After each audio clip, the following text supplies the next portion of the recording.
چې ښه مطمئن اوسئ په کومه معامله کې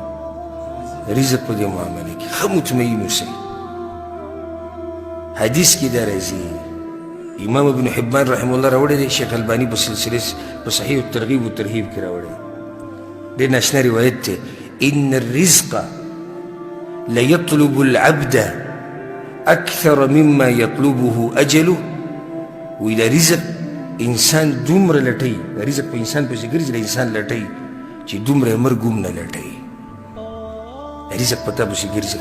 که ته پسې ونه رسېدې په تا پسې به راشي او ځکه یو حدیث کې دا راځي پیغمبر صلی الله علیه وسلم وی امام البانی رحمه الله په سلسله صحیحه کې راوړی لو ان ابن آدم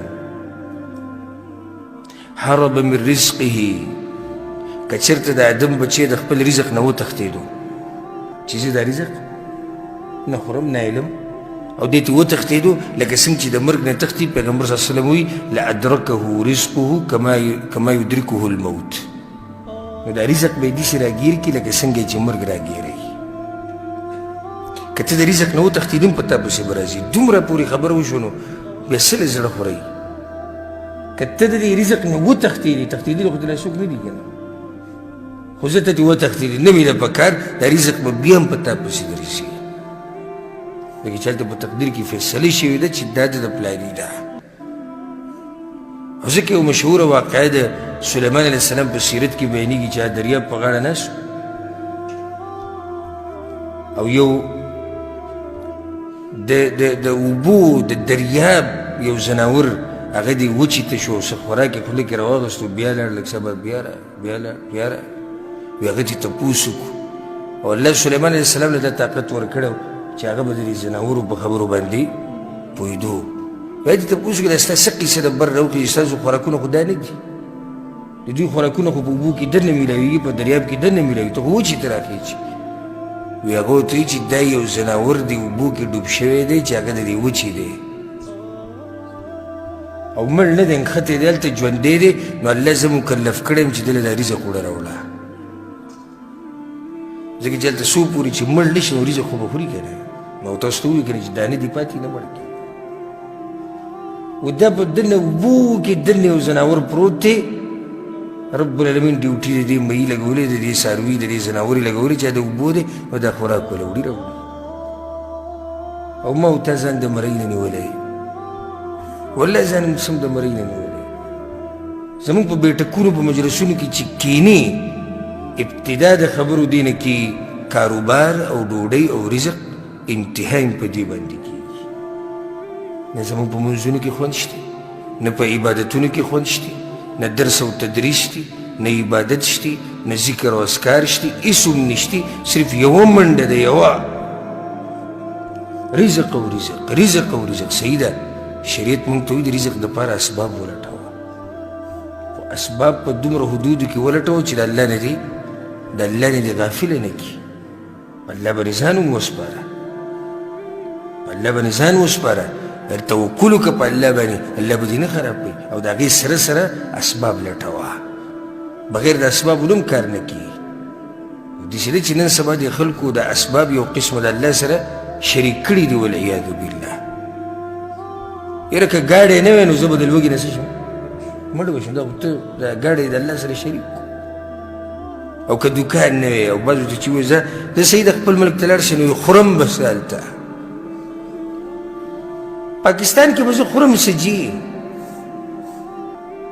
نو ته چې مخکې پاکستان کې وي او ته چې مخکې خپل ملک کې وي چا ساتلي او ستا د پلار نیکه چا ساتلي ستا د پلار نیکه له چا رزق ورکړی چې ته دې پیدا شوی او دا اوس چې هلته په کروړه او په اربونو خلک ناست دي له څوک رزق ورکوي ایمانونه چې کله کمزوري شي کوم رب چې ما له په سعودي عرب کې رزق راکوي دغه رب به په پاکستان کې هم راکوي او کوم رب چې پاکستان کې رزق راکوي هغه به ما له په امریکا کې هم راکوي او کوم رب چې په امریکا کې راکوي هغه به راله په انډیا کې هم راکوي ما تاسو ته ووایي چې هغه زناور اوبو ته ولیدلی دی خو ژوند یې شتي رزق ورته رسي رزق ورته رسي نو چې دغه زناور دومره خیال ساتلی شوی دی او رزق ورته رسي ته انسان اشرف المخلوقات ستا رزق ورته ته نه رارسي لازم به تاسو ستاسو رزق رارسي اسباب لټوئ محنت کوئ کوشش کوئ په دومره په اسبابو کې مننوځئ چې د الله دین د نه څه شي د الله دین د نه هېر شي نه اسباب به م لټې د رزق د ګټلو د هغې سره سره به دینداري کې او غټ مقصد به دې صحیح غټ مقصد د الله دین به یې د الله راضي کول به غټ مقصد وي او دنیا به څومره استعمالوې لکه څومره چې ضرورت وي اوس ګوره د ټوخي دا شربت چې مونږ د ډاکټر نه راولو د ټوخي لپاره ټوخي شربت ټول پېژني چې صحیح تریخي ماشوم هم پېژني او مشر هم پېژني هر یو ورته خوله ورانه کړي چې ته ورته هغه بوتل وخوري نو ډاکټر بیا دا وایي چې کله د باندې ټوخی و نو بیا یې څښه کله چې ټوخی و او نن سبا چې کوم نشهیز دی او الله دې موږ د هرې نشې نه لرې ساتي دا بوتل د نشو دپاره هم استعمالوي ویسکي پوره به ورځ دوه اوږده پروت وي نشې کې اوس ګوره چې کله هغه دوایي د ضرورت نه زیاته کړه او سړی دوه درې ورځې پروت ته ځان نه خبر دقه شان د دنیا ده چې څومره دې ضرورت یې استعمالوي د ضرورت نه که دې زیاتوله بیا به دله دین خرابوي نو دنیا ما تاسو ته بل اوس په درس کې وایي چې په دنیا باندې څه شي سواره شي دنیا په ځان باندې مه سوروئ او کله چې ته په دنیا باندې سور وې نو بیا به کامیابي دین به دې بچي او که دنیا دې په ځان سوره کړه نو بیا به دې دین صحیح دین به دې ګډوډ شي اخرنۍ خبره بیا دا ده چې موږ ته پته ولګېده چې الله رازق دی نو موږ به بلکل مطمئن اوسو او په دې باندې به په سکون سره ژوند تېرو چې به الله رزق واده کړی ما تاسو ته دا باندې چې قصه بیان کړې د سلفو په وخت کې چا وي پلانې شی ګران شوی دی اوړه ګران شوي دي هغه داسې ګران شوی هغه ښه ګران شوي خلکو ته ته عجیبه سړی موږ دومره اوږد تقریر وکړو چې پلانې شی ګران دی پلانې ته ښه خلک څه دغه وکړي څه تفاعل وکړي څه ګرم شي چې ولې څنګه دا به کېږي څه دا به خورو څه لکه څنګه چې موږ وي دا به کېږي څه دا خو طبیعي شو هغه ورته وي ما ورسره لوز کړی دی چې زه به دې بندګي کوم او هغه راسره لوز کړی چې زه به رزق در کوم نو د دغې را سره پروا نشته ځکه چې هغه خپل رزق هغه خپل لوز پوره کوي پروا را سره دا دی چې زه به دا خپل پوره کوم او که نه الله خو یې په خپل لوز ولاړ دی ما سره دغه غم نشته اوړه ګرانېږي که کمیږي راکوي به ځکه چې هغه راته ویلي زه یې درکوم خو دا را سره غم دی ما ورسره لوز کړی چې الله ستا بندګي به کومه خو اوس را سره دا لوز دی چې د بندګي به پوره کوم او که نه نور هغه به رزق راکوي لازم به یې راکوي او اخرنۍ خبره دا ده الله رازق ذات ته انسان له رزق ورکوي چې دا رزق اثرات بیا ستا په بدن باندې څه شي راښکاره شي الله چې دله څه درکوي نو پرېږده چې به دې بدن راښکاره شي په سوړو یې مه ورمنډه حدیث کې درځي امام نسائی رحمه الله راوړي ډېر ناشنا حدیث دی مالک ابن نضله رضی الله عنه هغوی زه راغلم په پیغمبر صلی الله علیه وسلم پسې وانا کشف الهیئه وایي چې راغلم دا سر یې داسې ګډوډ شي ګډ بېګډ جامې ټولې څښا شوي خراب وي پیغمبر صلی الله علیه وسلم ورته یا مالک مالکه هغه وایي نعم یا رسول الله الک مال مال مال داسې رښتې پیسې ویسې پیغمبر صلی الله علیه وسلم مطلب چې دا سړی څه دی غریب دی ځکه دا شي ګډ بېګډ ګرځي وبدل هغه یا رسول الله مال کم مال وی که څاروي وی ښه ډېر دي دا بل مالو ښه ډېر دی دا مالداره سړی دی نو هغه ورته فاذا اتاک الله مالا فليرى عليك اثر نعمت الله وكرامته مالکه چې الله دله مال درکړی دی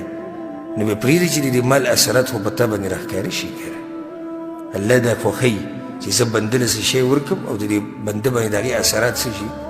راښکاره شي ده به چاودلي پوندې نیولي ګوته به کې نه نوځي او په لشتکي پیزار به یې اچولي ته به چې الله که چې د پنځه له ما سره وایي چې دله مې ورکړی وی چې معلوماتو کې نیم کیلی د هغی نیم کیلی د هغی او د سعودي عرب کې پروت او چې ورته ووایه کلي ته نه ځي نه کلي ته تلو نوم به نه لري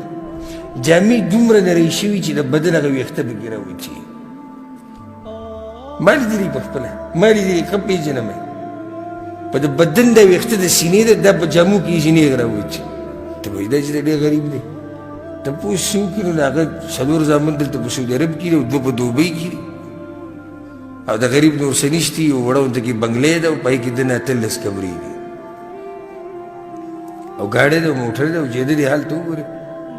لکه جامې مزداري دا بس جامې د هغه چا کار دی چې زړه یې ژوندی زړه یې روغ وي ستاسو زړونه برابر دي ولستا دې زړه داسې جوړ شوی څه تندر به راولېدلی زړه داسې چلی زړه خو الحمدلله ټولو ژوندی دی کار کوي نو پرېږده چې د الله دا نعمت څه شي راښکاره شي الله دې صدر کړي دي اجتماع دې کوه د الله شکر وباسه